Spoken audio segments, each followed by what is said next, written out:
우리는 룻기를 지나서 사무엘서를 시작했는데요. 이 사무엘서의 처음은 한나 이야기로 시작합니다. 한나는 선지자 사무엘의 어머니죠. 그러면서 우리는 바로 전에 살펴보았던 룻을 떠올리게 됩니다. 룻은 다윗 왕의 증조 할머니가 되죠. 우리는 룻과 한나를 통해서 아주 중요한 두 직분을 생각하게 되는데요. 바로 왕과 선지자입니다. 이 왕과 선지자는 앞으로 이스라엘 역사를 이끌어가는 이 두 중요한 직분인데요. 지난주일 제사장 직분에 이어서 오늘은 왕과 선지자라는 직분을 하나님 나라 복음과 연관시켜서 살펴보고자 합니다.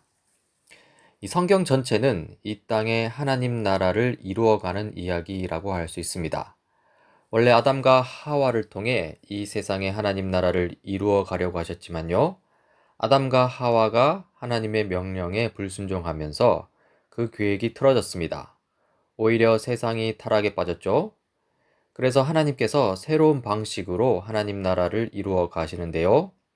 이 굵직굵직한 인물을 중심으로 그 흐름을 살펴보자면요. 먼저 아브라함을 비롯해서 이삭과 야곱과 같은 이 족장들을 통해서 하나님 나라를 세워 가시고자 했습니다. 그 이후에 이 모세와 여호수아와 같은 이스라엘 백성의 지도자를 통해서 하나님 나라를 세워 가시고요. 그리고 사사들을 거치고 그리고 룻과 한나를 거쳐서 이제 현재 여기까지 온 것입니다. 이 사무엘서이죠. 앞서 룻을 통해서 다윗 왕이 나온다. 한나를 통해 선지자 사무엘이 나온다는 점을 돌아보았는데요. 앞으로 이스라엘 역사를 통해서 우리는 왕의 직분을 통해서 이 하나님 나라가 세워지는 것을 볼 수 있고요. 그리고 선지자 직분을 통해서 하나님 나라가 세워지는 것을 볼 수 있습니다. 다시 말해서 이 사무엘서부터 시작해서 앞으로 전개될 이야기는요. 특히 이 왕과 선지자의 대립 구도를 따라 움직인다고 할 수 있습니다. 이 방금 왕과 선지자의 대립 구도라고 했는데요. 왕도 하나님이 세우신 직분이요. 선지자도 하나님이 세우신 직분인데 어떻게 왕과 선지자가 대립할 수 있느냐 이렇게 생각할 수 있습니다. 그러나 이러한 대립 구도는 그냥 일어난 역사적 사실입니다. 이스라엘 역사를 보면 이 왕과 선지자의 대결 구도가 곳곳에 나타납니다. 이 사사기 이후에 왕정 제도가 처음 도입되는 이 사무엘서인데요. 이 책 제목은 선지자 이 사무엘의 이름이지만 그 내용은 거의 대부분이 이 사울 왕과 다윗 왕, 그러니까 왕에 대한 이야기입니다. 아주 간략하게 하자면 이 선지자 사무엘이 하나님의 뜻에 따라 사울을 왕으로 세웁니다. 그러나 사울이 하나님의 뜻에 따라 나라를 통치하지 않는데요. 하나님의 명령을 저버리고 자기 탐욕을 채우기 바빴죠. 그래서 사무엘은 사울에게 다음과 같이 선언합니다. 사무엘이 나무랐다. 주님께서 어느 것을 더 좋아하시겠습니까? 주님의 말씀에 순종하는 것이겠습니까? 아니면 번제나 화목제를 드리는 것이겠습니까? 잘 들으십시오. 순종이 제사보다 낫고 말씀을 따르는 것이 순양의 기름보다 낫습니다. 거역하는 것은 점을 치는 죄와 같고 고집을 부리는 것은 우상을 섬기는 죄와 같습니다. 임금님이 주님의 말씀을 버리셨기 때문에 주님께서도 임금님을 버려 왕이 되지 못하게 하셨습니다. 이 유명한 구절이죠. 하나님은 선지자 사무엘을 시켜서 사울 왕을 폐위시킵니다. 여기서 우리는 선지자와 왕의 대립 구도를 볼 수 있는 것이죠. 이후에 사무엘은 다윗을 왕으로 세우는데요. 다윗은 하나님의 뜻에 따라 나라를 잘 다스렸습니다. 그래서 다른 선지자 이 나단에게서 이 왕위를 영원히 유지할 것이라는 이 축복의 예언을 듣기도 합니다. 그런데 그 이후에 다윗이 치명적인 잘못을 범하게 됩니다. 그 악명 높은 우리아 밧세바 부부 약탈 사건이죠. 남편 우리아를 죽이고 아내 밧세바를 자기 여인으로 삼은 것입니다. 쉽게 말해 이 왕의 권력을 가지고 한 가정을 완전히 박살내 버렸습니다. 이 권력에 취한 다윗은 자기가 무슨 잘못을 저질렀는지 깨닫지 못했는데요. 그러나 하나님은 이 선지자 나단을 통해서 다윗 왕에게 엄중한 경고의 메시지를 정합니다. 이 경고를 받은 다윗이 이렇게 고백하며 회개하죠. 하나님이여 내 속에 정한 마음을 창조하시고 내 안에 정직한 영을 새롭게 하소서. 나를 주 앞에서 쫓아내지 마시며 주의 성령을 내게서 거두지 마소서. 주의 구원의 즐거움을 내게 회복시켜 주시고 자원하는 심령을 주사 나를 붙드소서. 이 말씀도 유명한 구절입니다. 다행스럽게 다윗 왕이 나단 선지자의 경고를 듣고 회개를 했죠. 그렇지만 아무튼 여기서도 우리는 왕과 선지자의 대립구도를 확인할 수 있습니다. 이렇게 사무엘서에서 우리는 왕과 선지자의 대립을 간간히 확인하게 되는데요. 그 이후에 열왕기에서는 이 왕과 선지자의 대립이 극심하게 나타나는 것을 볼 수 있습니다. 이 성경책과 시대 상황을 나란히 두고 보자면요. 이 사무엘서는 이스라엘 나라가 번성하던 시기입니다. 12지파 느슨한 연합체였던 이스라엘 나라가 이 통일된 하나의 나라로 세워지는 때이고요. 이때는 왕의 역할이 중요했습니다. 그리고 그 중심에 다윗 왕이 있었죠. 다윗 왕이 큰 잘못을 범하긴 했지만 그러나 대체로 하나님의 뜻대로 살았던 왕이었습니다.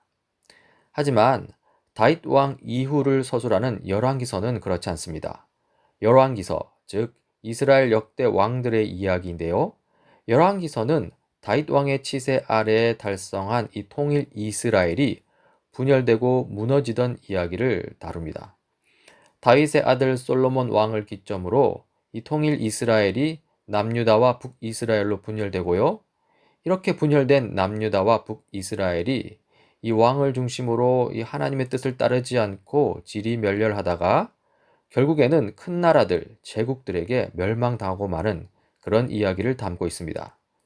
즉, 열왕기서에 등장하는 왕들은 다윗처럼 하나님의 뜻을 따르기보다는 자기 욕심대로 나라를 다스렸습니다. 이러한 상황이니 이 열왕기 시대에는 선지자들이 굉장히 활발히 활동합니다. 왕의 가장 큰 임무가 하나님의 뜻대로 나라를 다스리는 것이라면 선지자의 가장 큰 임무는 하나님의 뜻을 선포하는 것입니다. 이것이 의미하는 바는요, 왕이 하나님의 뜻대로 나라를 잘 다스리면 선지자들이 굳이 나설 필요가 없다는 것입니다. 그러나 왕이 하나님의 뜻을 따르지 않고 그 나라를 자기 마음대로 다스리면 하나님은 선지자들을 왕에게 보내시는 것이죠. 하나님의 뜻을 왕에게 알리고 왕으로 하여금 그 뜻을 지키도록 한다는 것입니다. 이 열왕기 때 가장 유명한 선지자가 있죠. 엘리야 선지자입니다. 아합 왕과 대결했던 이 선지자로 유명한데요. 이 엘리야 선지자는 흑암이 가득한 이스라엘의 상황을 보면서 이 시름에 빠져 있는데요. 이 하나님과 엘리야의 대화 하나를 보겠습니다. 엘리야가 대답하였다. 나는 이제까지 주 만군의 하나님만 열정적으로 섬겼습니다. 그러나 이스라엘 자손은 주님과 맺은 언약을 버리고 주님의 제단을 헐었으며 주님의 예언자들을 칼로 쳐 죽였습니다. 이제 나만 홀로 남아 있는데 그들은 내 목숨마저도 없애려고 찾고 있습니다. 주님께서 그에게 말씀하셨다. 그러나 나는 이스라엘에 7천 명을 남겨놓을 터인데 그들은 모두 바알에게 무릎을 꿇지도 아니하고 입을 맞추지도 아니한 사람이다. 이 절망에 빠진 엘리야 선지자에게 이 7천 명의 하나님의 사람들이 있다는 것을 말씀하시지요. 다시 말해서 이 7천 명의 이 선지자들이 있다는 것입니다. 책 제목은 열왕기인데 실상은 선지자들의 시대인 것이죠. 이 성경에 보면 선지서들이 있습니다. 이사야서, 예레미야서, 에스겔서와 같이 큰 선지서도 있고요. 호세아, 아모스, 하박국과 같은 작은 선지서들도 있죠. 이런 선지서를 기록한 선지자들이 모두 이스라엘 분열기와 이스라엘 패망기 때, 멸망기 때 활동했습니다. 다시 말해서 열왕기서 시대를 살았다는 것이고요. 이것은 이스라엘 역대 왕들이 너무 하나님의 말을 안 들으니까 하나님께서 선지자를 계속 보냈다는 것입니다. 이사야 선지자가 하나님께 부름받던 때 본 환상인데요. 이사야서 6장 6절부터입니다. 그때 스랍들 가운데서 하나가 제단에서 타고 있는 숫을 이 부집개로 집어 손에 들고 나에게 날아와서 그것을 나의 입에 대며 말하였다. 이것이 너의 입술에 닿았으니 너의 악은 사라지고 너의 죄는 사해졌다. 그때 나는 주님께서 말씀하시는 음성을 들었다. 내가 누구를 보낼까? 누가 우리를 대신하여 갈 것인가? 내가 아뢰었다. 제가 여기에 있습니다. 저를 보내어 주십시오. 그러자 주님께서 말씀하셨다. 너는 가서 이 백성에게 너희가 듣기는 늘 들어라. 그러나 깨닫지는 못한다. 너희가 보기는 늘 보아라. 그러나 알지는 못한다 하고 일러라. 이 성경 구절에서 우리는 지독하게도 이 말을 안 듣는 이스라엘을 확인할 수 있고요. 이 타락한 이스라엘 왕과 백성들에게 선지자 이사야를 불러 보내시려는 이 하나님을 볼 수 있습니다. 예레미야 선지자도 볼까요? 예레미야서 1장 9절 10절입니다. 그런 다음에 주님께서 손을 내밀어 내 입에 대시고 내게 말씀하셨다. 내가 내 말을 너의 입에 맡긴다. 똑똑히 보아라. 오늘 내가 뭇 민족과 나라들 위에 너를 세우고 네가 그것들을 뽑으며 허물며 멸망시키며 파괴하며 그리고 세우며 심게 하였다. 이 성경 구절에서 우리는 타락한 나라들을 뽑고 허물며 멸망시키고 파괴하시는 하나님을 볼 수 있고요. 그리고 심판받고 정결하게 된 나라들을 다시 세우며 심으시는 하나님을 볼 수 있습니다. 이렇게 하나님은 선지자들을 통해서 하나님의 뜻을 따르지 않는 왕들에게 경고의 말씀을 전하시는데요. 그러면 이 왕들이 선지자들의 말을 잘 들었을까요? 네, 아닙니다. 왕들은 선지자의 말을 잘 안 들었습니다. 오히려 선지자들을 죽이기 바빴고요. 그래서 엘리야가 절망에 빠졌던 것이죠. 그리고 하나님이 보내신 선지자들의 말을 이스라엘 왕들과 백성들이 듣지 않았을 때 그 결과는 무엇이겠습니까? 네. 선지자들이 경고하고 예언한 것처럼 이스라엘의 멸망입니다. 다윗 왕의 아들 솔로몬 왕 이후로 이 남유다와 북이스라엘로 분열된 이 이스라엘 나라는요, 각각 바벨론 제국과 아시리아 제국에게 멸망당하고 포로로 잡혀가는 그런 시련을 당하게 됩니다. 그리고 그냥 나라 자체가 없어져 버린 것이죠. 자, 어떻습니까? 이스라엘 나라, 남유다와 북이스라엘이 없어졌습니다. 이대로 이야기를 끝내야 할까요? 그렇지 않습니다. 하나님께서는 이 선지자들을 통해서 이스라엘 나라의 회복을 말씀하시는데요. 몇 군데 살펴볼까요? 예레미야 31장 27절, 28절입니다. 그때가 오면 내가 이스라엘 집과 유다 집에 사람의 씨와 짐승의 씨를 뿌리겠다. 내가 전에 그들을 뽑아내고 부수고 무너뜨리고 멸망시키고 재앙에 빠뜨리려고 감시를 늦추지 않았으나 이제는 내가 그들을 세우고 심으려고 감시를 늦추지 않겠다. 여기서 이스라엘 집은 북이스라엘, 유다 집은 남유다를 가리킨다고 보면 되겠죠. 다시 말해 이 전체 이스라엘 나라를 가리킵니다. 전체 이스라엘 나라에다가 이 사람의 씨와 짐승의 씨를 뿌리겠다는 것인데요. 여기서 사람의 씨는 하나님의 말씀, 짐승의 씨는 사단의 거짓말, 이런 식으로 해석하면 안 됩니다. 이 사람의 씨는 이 멸망당하고 황폐해진 그 땅에 사람의 자손들이 가득하게 될 것이라는 의미고요. 짐승의 씨도 마찬가지입니다. 황폐한 그 땅에 짐승의 새끼들로 가득하게 될 것이라는 의미입니다. 다시 말해서 이스라엘 나라가 이 사람과 짐승들로 동물들로 가득 차게 될 것이다. 즉 회복될 것이라는 의미죠. 한번 28절을 보십시오. 28절 전반부를 보면 하나님께서 그들을 뽑아내고 부수고 무너뜨리고 멸망시키기 위해 감시를 늦추지 않겠다고 하시죠. 즉 선지자들을 통해 말씀하신 심판의 말씀을 반드시 그대로 이루겠다는 것이고요. 실제로 역사 가운데에서 그 일들이 이루어졌습니다. 남유다, 북이스라엘 모두 이 제국들에게 멸망당했죠. 하지만 그렇게 멸망당한 남유다, 북이스라엘을 다시 회복시키실 것이라고 말씀하시는데요. 28절 후반부에 나오죠. 이제는 그들을 세우고 심기 위해 감시를 늦추지 않겠다고 하시는데요. 무엇을 심겠다는 것이죠? 네, 이 사람의 씨를 심겠다는 것입니다. 짐승의 씨를 심겠다는 것입니다. 그래서 멸망당하고 황폐해진 그 땅을 사람과 짐승들, 동물들로 충만하도록 만들겠다는 것입니다. 반드시 그렇게 회복시키시겠다는 것이죠. 사실 이러한 이스라엘 나라 회복의 묘사는 창세기 1장의 천지 창조를 생각나게 합니다.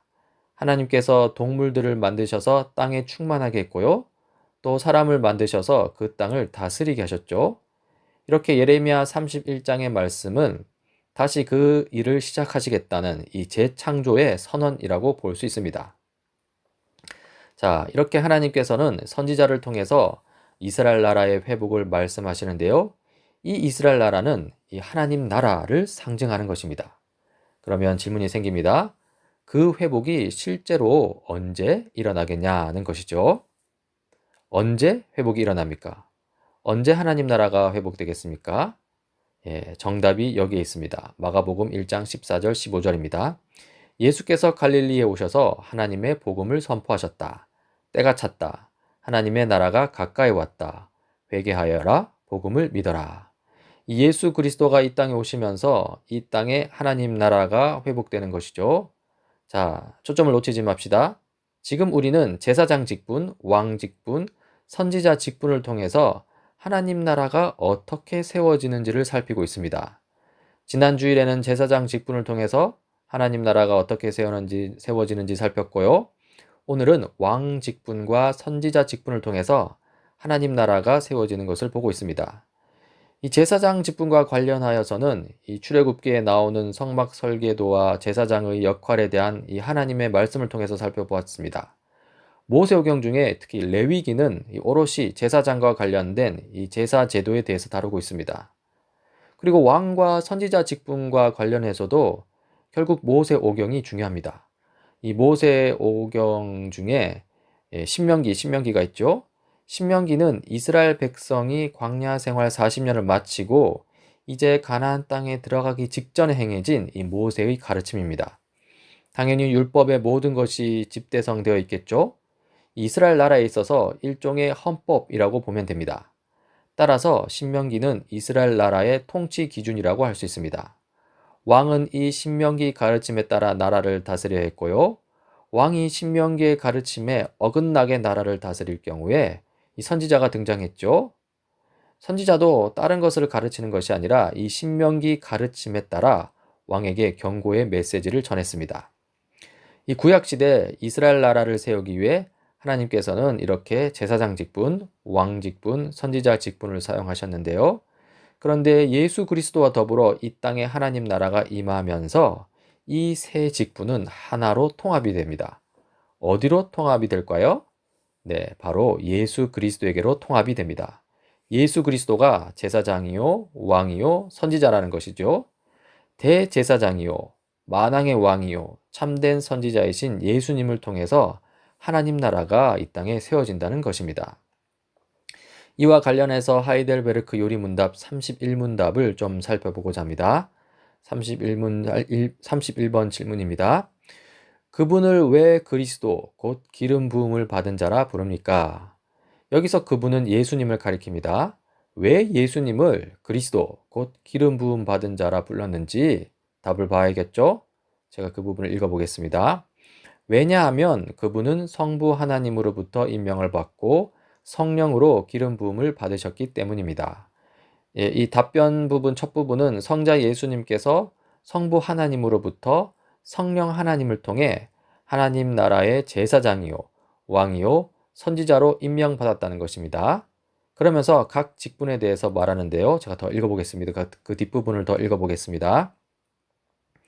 그분은 우리의 큰 선지자와 선생으로서 우리의 구원을 위한 하나님의 감추인 경영과 뜻을 온전히 계시하시고 우리의 유일한 대제사장으로서 그의 몸을 단번에 제물로 드려 우리를 구원하셨고 성부 앞에서 우리를 위해 항상 간구하시며 또한 우리의 영원한 왕으로서 그의 말씀과 성령으로 우리를 다스리시고 우리를 위해 획득하신 구원을 누리도록 우리를 보호하고 보존하십니다. 먼저 선지자 직분입니다. 이 선지자는 하나님의 뜻을 드러내고 선포하는 임무를 가집니다. 하이델베르크 요리문답에서는 계시한다고 표현했는데요. 이 계시라는 것은 인간이 스스로 하나님의 뜻을 알 수 없고 하나님께서 자기의 뜻을 이 사람들에게 알려주신다는 의미가 있습니다. 그러니까 하나님께서 이 자기 자신의 뜻을 선지자에게 보여주시고요. 그리고 그 선지자로 하여금 사람들이 하나님의 뜻을 알게 만든다는 것이죠. 사람으로 오신 예수님께서 이 역할을 하셨는데요. 아무튼 선지자는 이 하나님의 뜻을 계시하고요. 특히 우리의 구원과 관련된 하나님의 뜻을 계시합니다. 이 구원이라는 단어를 기억해 놓으세요. 다음으로 제사장 직분입니다. 제사장은 이 제사 제도를 통한 죄사함의 임무를 가집니다. 하이델베르크 요리 문답에서는 이 제물로 드려라고 표현했는데요. 예수님께서 이 대제사장으로서 우리 죄를 사하시기 위해 이 십자가에서 죽으신 것을 가리키는 것이죠. 이렇게 예수님께서 죽으신 이유는 우리를 구원하기 위함입니다. 여기서도 구원이 목적으로 나오죠. 마지막으로 왕 직분입니다. 왕은 통치하고 다스리는 임무를 가집니다. 하이델베르크 요리문답에서는 이 다스리시고라고 표현하고요. 또 그 다스림의 일환으로 보호하고 보존하신다라고도 표현합니다. 그런데 왜 다스리시고 또 무엇을 위해 보호하고 보존하신다고 하죠? 네, 바로 우리가 구원을 누리도록 하기 위함입니다. 여기서도 구원이 목적으로 나옵니다. 이 종합해 보자면요. 예수님께서 이 땅에 오셔서 하나님 나라를 이루시는데요. 이것이 바로 하나님 나라 복음이죠. 큰 선지자요, 대제사장이요, 영원한 왕으로서 하나님 나라를 이루신다는 것입니다. 특히 주목할 점은 이 하이델베르크 요리 문답은 이러한 하나님 나라 복음에서 우리의 구원에 주목하는데요. 이 구원이라는 것은 죄로부터 건져낸다는 의미입니다. 여기서 우리는 의문을 제기하게 되죠. 그렇다면 이 땅에, 이 세상에 남아있는 죄와 타락은 다 어떻게 되느냐는 것입니다. 이 지점에서 우리는 지난 수요일 성경 공부를 통해 배웠던 이미 그러나 아직이라는 이 하나님 나라에 관한 이중 개념에 대해서 생각해 볼 필요가 있습니다. 이미 임한 하나님 나라가 있고 그리고 아직 완성되지 않은 하나님 나라가 있다는 것이죠. 이미 임한 하나님 나라는 이 예수님의 초림과 더불어 이 땅에 세워진 하나님 나라입니다. 그러나 아직 완성되지 않은 하나님 나라는 예수님의 재림과 더불어 이 땅에 앞으로 완성될 하나님 나라입니다. 이 완성될 하나님 나라는 아직 이루어지지 않았죠? 앞으로 이루어질 일입니다. 여기서 이미 임한 하나님 나라는 이 구원이 주된 목적입니다. 그러나 아직 완성되지 않은 하나님 나라는 심판이 주된 목적입니다. 이 구원과 심판의 차이가 무엇이냐 하면은 이 구원은 하나님이 택한 사람들을 이 세상에서 건지시는 것이고요. 그리고 심판은 이 세상에 남아있는 죄와 타락의 흔적들을 완전히 소멸시키는 것입니다. 이렇게 심판이 이루어지니까, 즉 죄와 타락이 아예 없어져 버리니까 이 땅에 이미 임한 하나님 나라가 최종적으로 완성된다는 것입니다. 하이델베르크 요리문답 31문답을 다시 생각해 봅시다. 기름 부음 받은 자, 예수 그리스도의 하나님 나라 사역과 관련하여서 31문답은 이미 임한 하나님 나라에 대해서 주로 이야기하고 있습니다. 이미 살펴보았듯이 구원에 대해서 주로 이야기하고 있고요. 아직 심판에 대해서는 이야기하지 않고 있기 때문입니다. 즉, 이 하나님 나라 완성의 때, 이 심판의 때는 아직 오지 않았습니다. 그때는 이 예수님의 재림과 더불어 올 것인데요. 그렇다면 예수님이 다시 오시기 전에 우리 그리스도인들은 무엇을 해야 하는가? 이렇게 질문을 던져볼 수 있습니다. 여기에 대한 대답이 하이델베르크 32문답입니다. 먼저 32번 질문부터 보자면요. 그런데 당신은 왜 그리스도인이라 불립니까? 그리고 답변을 보겠습니다. 왜냐하면 내가 믿음으로 그리스도의 지체가 되어 그의 기름 부음에 참여하기 때문입니다. 나는 선지자로서 그의 이름의 증인이 되며 제사장으로서 나 자신을 감사의 산 제물로 그에게 드리고 또한 왕으로서 이 세상에 사는 동안은 자유롭고 선한 양심으로 죄와 마귀에 대항하여 싸우고 이후로는 영원히 그와 함께 모든 피조물을 다스릴 것입니다. 이 32문답을 보면요.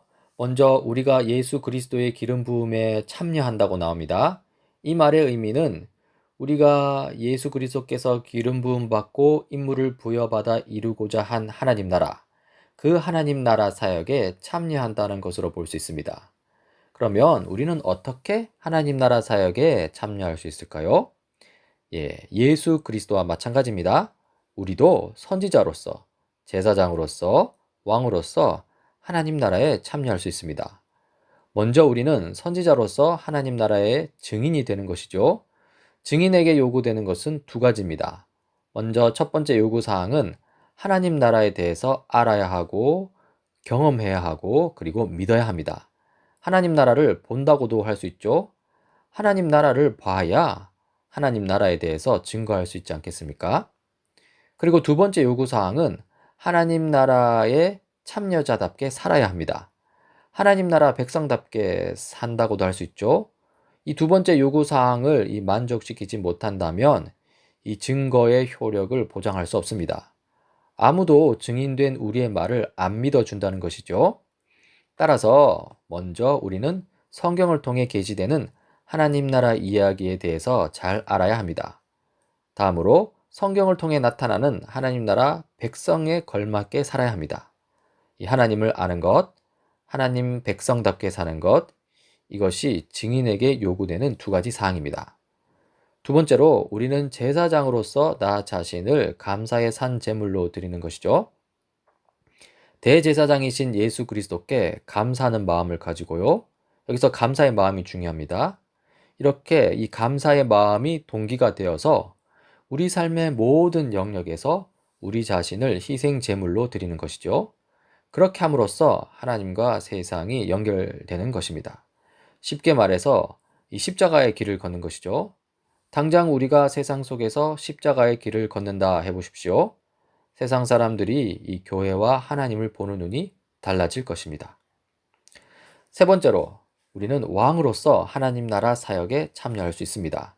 여기에서 우리는 이미 그러나 아직이라는 이 하나님 나라의 이중 개념을 볼 수 있는데요.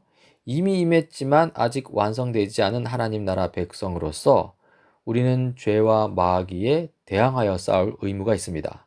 영적 전투라고 할 수 있겠죠. 그러나 이 영적 전투가 언제까지나 계속되는 것은 아닙니다. 이미 임했으나 아직 완성되지 않은 하나님 나라가 이 최종적으로 완성되는 시점에, 즉 예수님이 재림하실 때 우리는 예수님과 함께 이 세상을 온전하게 다스리게 될 것입니다. 물론 이 영원한 다스림에는 더 이상 죄도 마귀도 없습니다. 모두 심판받아서 완성된 하나님 나라에서 쫓겨났기 때문이죠.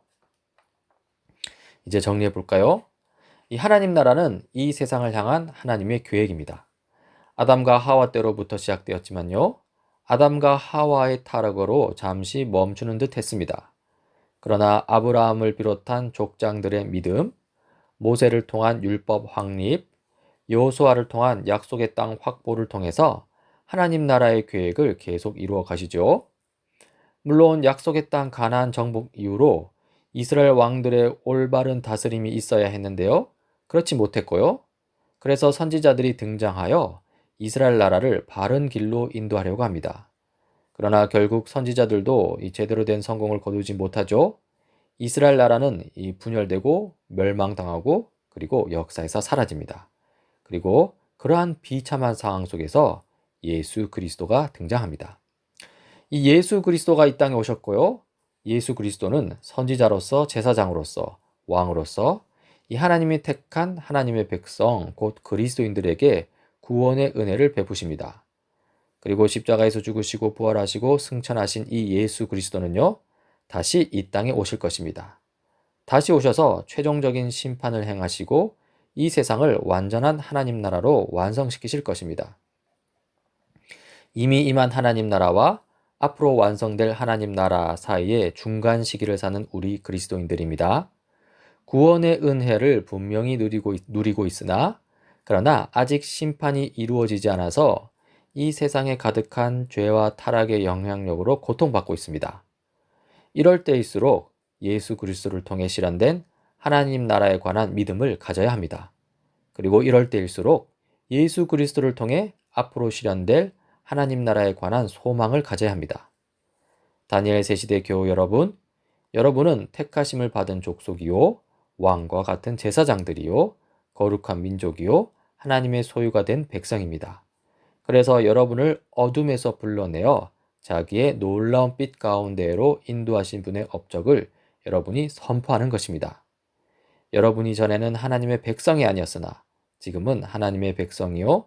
전에는 자비를 입지 못한 사람이었으나 지금은 자비를 입은 사람입니다. 할렐루야. 기도하시겠습니다. 하나님 아버지, 우리의 지난 역사를 돌아보면 실수투성이고 죄악으로 뒤범벅되었음을 고백합니다. 그러나 주님께서는 우리를 그냥 내버려 두시지 않고 우리를 구원하시기 위해 선지자요, 제사장이요, 왕으로 이 땅에 오셨습니다. 이제 우리를 위해 하나님 나라를 세우신 주님을 위해 이 주님 다시 오실 때까지 참고 견디며 이 세상에서 저희로 하여금 선지자요, 제사장이요, 왕으로 살 수 있게 하옵소서. 예수님 이름으로 기도드립니다. 아멘.